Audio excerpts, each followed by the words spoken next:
Assalamualaikum warahmatullahi wabarakatuh. Perkenalkan, nama saya Eka Windy Oktavia Putri, NPM 720213058.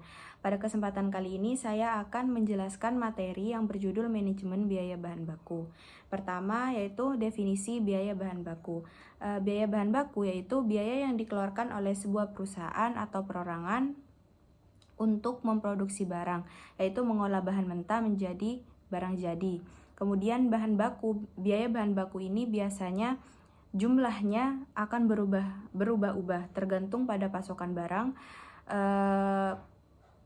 jumlah permintaan dan penawaran, kondisi pasar, kemudian volume produksi perusahaan. Biaya bahan baku dapat mempengaruhi jumlah produksi perusahaan dalam kurun waktu tertentu dan juga mempengaruhi harga produk saat berada di pasaran. Selain itu, kualitas bahan baku juga mempengaruhi harga bahan baku yang dikeluarkan oleh perusahaan tersebut. Yang kedua yaitu ada jenis biaya bahan baku. Jenis biaya bahan baku ini dibedakan menjadi dua, yaitu yang pertama biaya bahan baku langsung, yaitu merupakan total biaya yang dikeluarkan oleh perusahaan dalam pembelian bahan baku bersamaan dengan biaya komponen lainnya. Biasanya komponen tersebut termasuk pengemasan, pengiriman, kemudian pajak, serta biaya lainnya yang berkaitan langsung dengan pembuatan produk. Contoh dari biaya bahan baku langsung ini yaitu gaji tenaga kerja, harga bahan baku yang dibutuhkan dalam produksi barang, yang terakhir yaitu biaya amortisasi. Yang kedua ada biaya bahan baku tidak langsung. Biaya bahan baku tidak langsung ini merupakan biaya yang dikeluarkan perusahaan untuk pembelian bahan baku pendukung dalam proses produksi. Bahan baku tidak langsung ini tidak terlihat dalam produk akhirnya, namun kualitasnya akan mempengaruhi produk dan elemennya. Contoh dari biaya bahan baku tidak langsung yaitu yang pertama adalah biaya perawatan mesin, biaya umum, dan biaya administrasi. Kemudian ada masalah pokok bahan baku.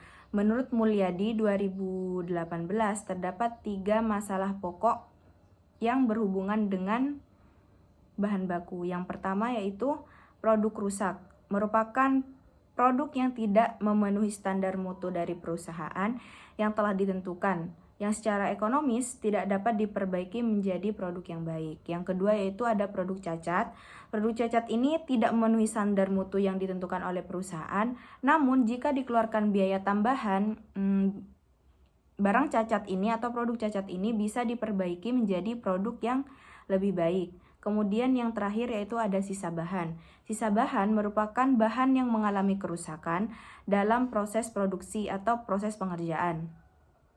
Tindakan dari sisa bahan ini tergantung pada kualitasnya. Jika harga jual sisa bahan tinggi, maka dapat dicatat jumlah dan sisanya pada bagian persediaan. Namun jika sebaliknya harga jualnya itu rendah, maka tidak dilakukan pencatatan jumlah dan harganya sampai saat penjualan. Kemudian yang terakhir yaitu ada rumus biaya bahan baku, di mana biaya bahan baku sama dengan saldo awal bahan baku ditambah dengan pembelian bahan baku dikurangi dengan saldo akhir bahan. Mungkin itu saja yang dapat saya sampaikan, kurang lebihnya mohon maaf. Assalamualaikum warahmatullahi wabarakatuh.